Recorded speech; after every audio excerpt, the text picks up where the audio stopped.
بسم اللہ الرحمن الرحیم۔ قرآن کا پیغام، پارہ نمبر 28۔ مجلس کے آداب کا خیال رکھو۔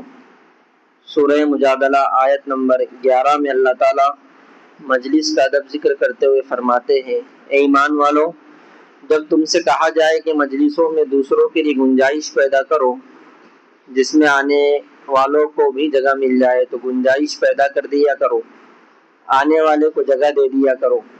اللہ تعالیٰ تمہارے لیے جنت میں وسعت پیدا کر دے گا، اور جب کہا جائے کہ اٹھ جاؤ تو اٹھ جایا کرو۔ بخل و کنجوسی سے بچنے والا کامیاب ہے۔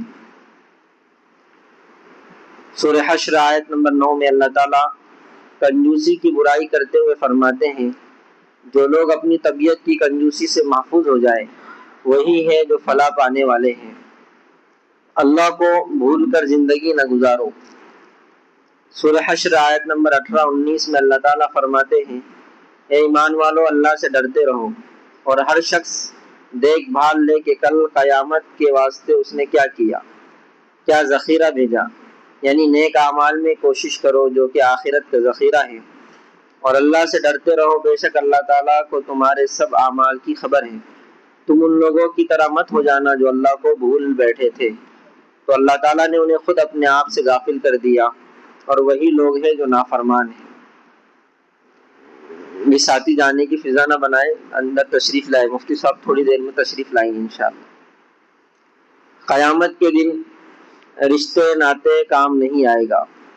سورہ ممتحنہ آیت نمبر 3 میں اللہ تعالیٰ کا فرمان ہے، تمہارے رشتے دار اور اولاد قیامت کے دن کام نہ آئیں گے، خدا ہی تمہارے درمیان فیصلہ کرے گا، اور اللہ تمہارے سب اعمال کو خوب دیکھتا ہے۔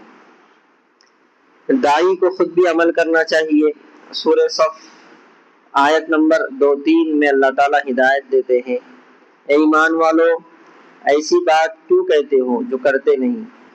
خدا کے نزدیک یہ بات بہت ناراضی کی ہے، ایسی بات کہو جو کرو نہیں۔ خدا کے نزدیک یہ بات بہت ناراضی کی ہے کہ ایسی بات کہو جو کرو نہیں۔ موت سے کتنا ہی دور بھاگو، وہ آ کر ہی رہے گی۔ سورہ جمعہ آیت نمبر 8 میں اللہ تعالیٰ کا ارشاد ہے، اے نبی آپ کہہ دو، جس موت سے تم بھاگتے ہو وہ تم کو پکڑ کر رہے گی، پھر تمہیں اس اللہ کی طرف لوٹایا جائے گا جسے تمام پوشیدہ اور کھلی ہوئی باتوں کا پورا علم ہے، پھر وہ تمہیں بتائے گا کہ تم کیا کچھ کیا کرتے تھے۔ جب جمعہ کی اذان ہو جائے تو کاروبار بند کر دو۔ سورہ جمعہ آیت نمبر 9 میں اللہ تعالیٰ جمعہ کی نماز کے متعلق حکم بیان کرتے ہوئے فرماتے ہیں، اے ایمان والو، جب جمعہ کے روز نماز کے لیے اذان کہی جایا کریں تو تم اللہ کی یاد کی طرف چل پڑا کرو اور خرید و فروخت چھوڑ دیا کرو، یہ تمہارے لیے زیادہ بہتر ہے اگر تم کو کچھ سمجھ ہو۔ جمعہ کی نماز پڑھنے کے بعد کاروبار کر سکتے ہیں۔ سورہ جمعہ آیت نمبر 10 میں اللہ تعالیٰ تاجروں کو ہدایت دے دیتے ہیں، جب جمعہ کی نماز پوری ہو چکے تو تم زمین میں چلو پھرو اور خدا کی روزی تلاش کرو، اور اللہ کو کثرت سے یاد کرتے رہو تاکہ تم کامیاب ہو۔ اللہ کے